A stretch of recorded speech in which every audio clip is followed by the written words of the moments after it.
does a leader need coached? Both. There is not a single leader in the world, I'm talking about world leaders, who does not have coaching and who does not have some sort of advice and guidance.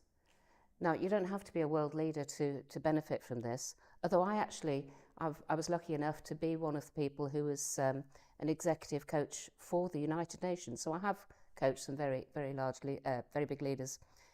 However, as you said quite rightly, there is a leader in everybody, and often what I find when people go and start their own business is that they're experts, they're really, really good at what they do, but they don't know how to lead themselves. And maybe they've never been in a leadership position in a company, that they've worked for. And so suddenly coming out, their decision-making skills aren't quite as sharp as you need to be in business.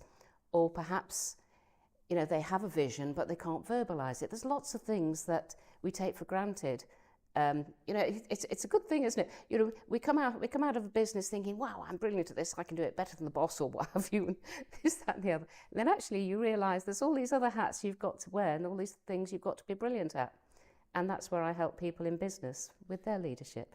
You just mentioned about boss, Yeah. So usually a person who is leading a team, usually we say you should not be a boss, you should be a leader. But there are some areas or avenues when you need to be a boss. So how you differentiate or advise to be a boss or to be a leader, when and how? Okay. Well, for many years I taught leadership and management as NVQs and diplomas. And so I'd go into companies and I would teach people of that sort of status how to be a leader and when to be a leader and how to manage their staff. And the whole thing about managing teams is you need to know how to manage people the way they need to be managed. You might need to be managed very differently to somebody else. If somebody is really, really interested in being part of a team, they'll be managed very differently to somebody who's really only there because they just want the paycheck at the end of the month. And sometimes that's where you leverage whether you're leading or actually being more of a boss.